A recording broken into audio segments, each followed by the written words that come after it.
Why do fools fall in love? Why do birds sing so gay? Lovers await the break of day. Why do they fall in love?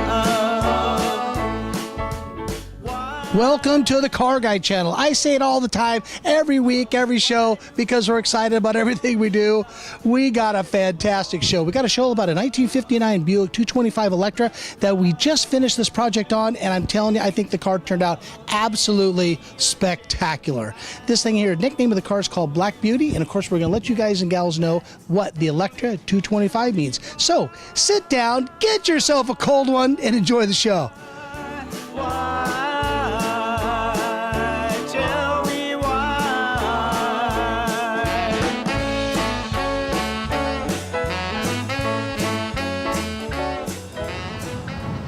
1959 Buick Electra 225. I'm telling you, this has been a long-term project and a restoration project. Not every single restoration goes the same. This 59 Buick has been a difficult restoration because of how many of these cars are built.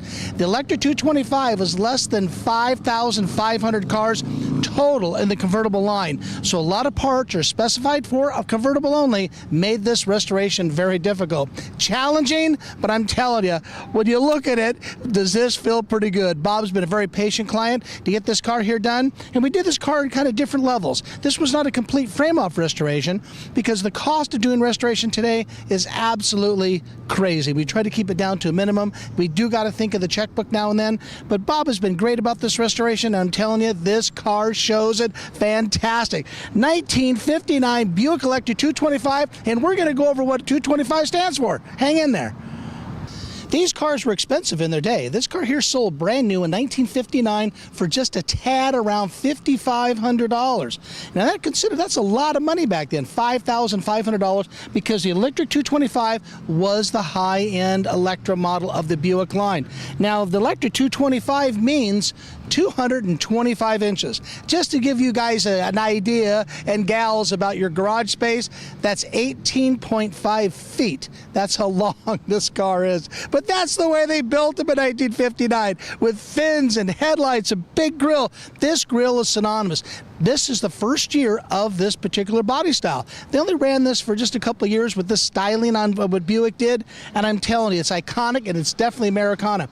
They wanted to give this car here a little bit of horsepower. This car here has over 400 cubic inch and it has 325 horsepower.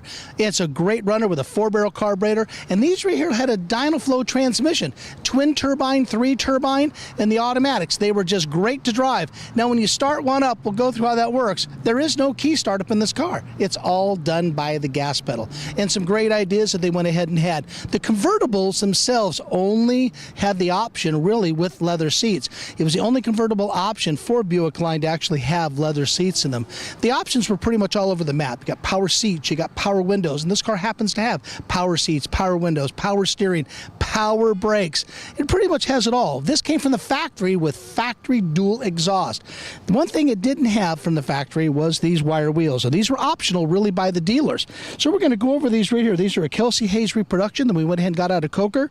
And if they just make this car here work just beautifully. But hey, let's take a look under the hood. Let's start with the horsepower.